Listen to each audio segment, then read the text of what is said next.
এই বুইড়ার বাচ্চার জ্বালায় আমি আর একটুও শান্তিতে থাকতে পারতেছি না। এর কত সেবা যত্ন করতে হয় আমার সারা দিন ধরে, খাওয়াই দিতে হয়, ঘুম পাড়ায় দিতে হয়, গোসল করে দিতে হয়। তোরে তো আমি আজকে শেষ করে দিব। আজকে শেষ করে লাগতেছে না তোকে, তো লাগার জন্যই মারতেছি, এমনি এমনি মারতেছি নাকি? তোরে আমি আজকে শেষ করে দিব, এবারে শেষ করে বুইড়ার বাচ্চা, তোরে আমি আজকে শেষ করে দিব। না তোর এইভাবে হবে না, তোরে তো আমি আজকে শেষ করে দেবো। তোরে তোরে আমি সেবা যত্ন করবো না, তোরে আমি আজকে শেষ করে দেবো। আবার সেবা যত্ন? তুই কি করে ভাবলি তোকে আমি আবার সেবা যত্ন করবো? তোকে তুমি পরেই একবারে শেষ করে দেবো। বিরাট বাচ্চা, তোর আমি সেবা যত্ন করবো না, তোরে আমি সারা জীবনের জন্য শেষ করে দেবো। এখন দেখিস তোর আমি কি করি। ব্যথা লাগতেছে না তোকে? ব্যথা না দিয়ে তোর মারছিলেন, মারে দাঁড়া, তোর আমি শেষ করি। তোর জন্য আমার সারা জীবনটা নষ্ট হয়ে গেছে, তোরে আমি বাঁচিয়ে রাখবো।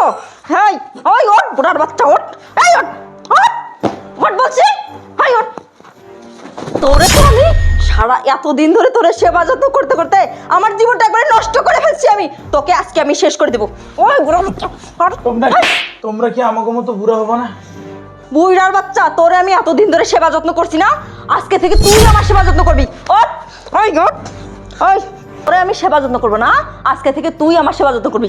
ওই পাটে বাবার পাটে ধর, আমার পা ধর, টেপ আমার পা বলছি না, টেপ দে। ওই বুড়ার বাচ্চা, কথা কানে শুনিস না? টেপ টেপ আমার পা টেপ। তোরে আমি সেবা যত্ন করবো না? আর কি করে ভাবলি তোর মতো বুইড়ার আমি বসে বসে খাওয়াবো?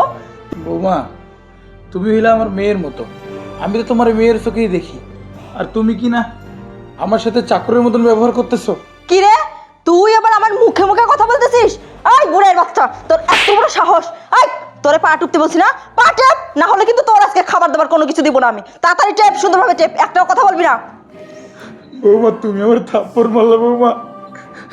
এই বুড়ের বাচ্চা, তোরে থাপ্পড় মারবো না তো কি করবো? হ্যাঁ, পা ধরে সালাম করবো নাকি? তাড়াতাড়ি যাবো সে তাই কর, পা টেপ। বৌমা, আমি তো তোমার বাপের মতো। এই তোরে না বলছি কম কথা বলতে, তারপরও তুই কথা বলতেছিস না? দাঁড়া তোরে দেখাচ্ছি। এই তোরে আমি কি করবো রে, দাঁড়া। কথা বলবি না?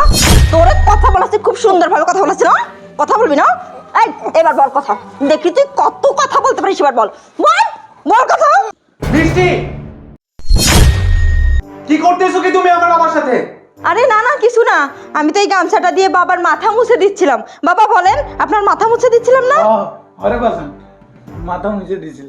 বাবা তুমি চুপ থাকো, এখানে ঠিক কি কি হয়েছে না আমি সবকিছু দেখেছি। বাবা তুমি আমাকে একটা কথা ক্লিয়ার করে বলো তো, তুমি আর কত এইভাবে অপমান সহ্য করবে? তুমি আর কত ওর সাপোর্ট নিয়ে কথা বলবে? তুমি বলো তো আমাকে।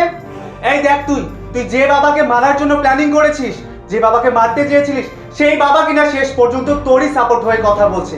এরপরেও তোর কোনো লজ্জা হবে না, তাই না? এই যে তুই আমাকে বিয়ে করেছিস ভালোবেসে, আমায় এত প্রতিষ্ঠিত হয়েছি, এই প্রতিষ্ঠিত না আমি এমনি এমনি হয়নি। এই যে আমার বাবাকে দেখছিস, আমার মা মারা যাওয়ার পর এই বাবা আমাকে মায়ের মতো স্নেহ দিয়ে বড় করেছে। আমি যে এত বড় চাকরি করছি না, শুধুমাত্র এই বাবার বদলতে। সে আমাকে ছোটবেলা থেকে বাড়ি বাড়ি কাজ করে আমাকে লেখাপড়া করিয়েছে।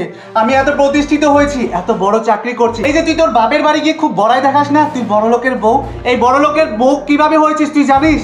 আমি আগে গরিব বাবার সন্তান ছিলাম, আমি এত বড় লেখাপড়া করেছি, এত ভার্সিটিতে পড়েছি শুধুমাত্র এই বাবার জন্য। আর সেই তুই কি না আমার এই বাবাকে মারতে চেয়েছিলিস। আজকে যদি এই বাবার জায়গায় তোর নিজের বাবা হতো, তাহলে কি তুই তার সাথে এইরকম ব্যবহার করতে পারতিস? পারতিস না। আর সেই তুই আমার বাবার সাথে দিনের পর দিন অত্যাচার করেছিস। পাশের গ্রামের লোকেরা আমাকে বলেছে অনেকবার যে তুই আমার বাবাকে অনেক অত্যাচার করিস, অপমান করিস, বাড়ির সব কাজ করাস। কিন্তু আমি শুনিনি। কেন শুনিনি জানিস? কারণ আমি তোকে ভালোবাসতাম। আজকে যদি আধা ঘন্টা আগে এই বাসায় আমি না আসতাম না, আমি দেখতে পারতাম না যে আমার এই বাবার প্রতি কতটা অন্যায় অত্যাচার তুই করিস। বাবা, ও বাবা, তুমি আমাকে ক্ষমা করে দাও না বাবা।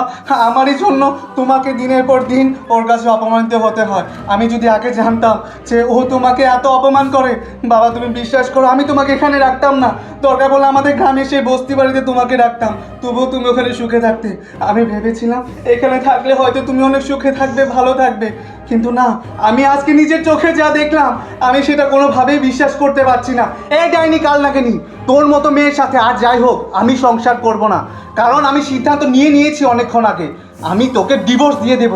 যে কিনা আমার বাবার গায়ে হাত তুলতে পারে তার সাথে সংসার করার কথা আমি কোনোভাবেই ভাবতে পারি না। শ্রাবণ, শ্রাবণ প্লিজ তুমি আমার একটা কথা শোনো। এই চুপ, একদম চুপ। আর একটা কথাও তুই বলবি না। তুই আর কি বলবি? তোর বলার মতো কোনো ভাষা আছে নাকি? তুই আমার বাবার গায়ে হাত তুলে কিনা আমার কাছে ক্ষমা চাচ্ছিস? তোর কোনো ক্ষমা নেই। তুই এখন এই মুহূর্তে থেকে আমার বাসা দিয়ে বেরিয়ে যা। শুধু তাই না, আমি যে তোকে ডিভোর্স দেবো, তোর সাথে আমার দেখা হবে হাইকোর্টে। তুই হাইকোর্টে আমার সাথে দেখা করবি। সো তুই এখন এই মুহূর্তে আমার বাসা দিয়ে বেরিয়ে যা, বেরিয়ে যা বলছি। বাবা তুই এক কাজ কর, বৌমা ছোট মানুষ, তাছাড়া বউ বলতে ও তো আমার মেয়ের মতো, এবারের মতো তুই ওকে মাফ করে দে বাবা। না বাবা, জীবনে আমি তোমার সব কথা শুনেছি বাবা, কিন্তু আজকে তোমার এই রিকোয়েস্টটা আমি কোনোভাবেই রাখতে পারলাম না। তুমি আমাকে ক্ষমা করো বাবা, কারণ ওর মতো একটা কালনাগিনীকে আমি কোনোদিনই আমাদের বাসায় রাখবো না বাবা। যে কিনা তোমার গায়ে হাত তুলতে পারে, তার সাথে কোনোদিনই আমার সম্পর্ক থাকতে পারে না।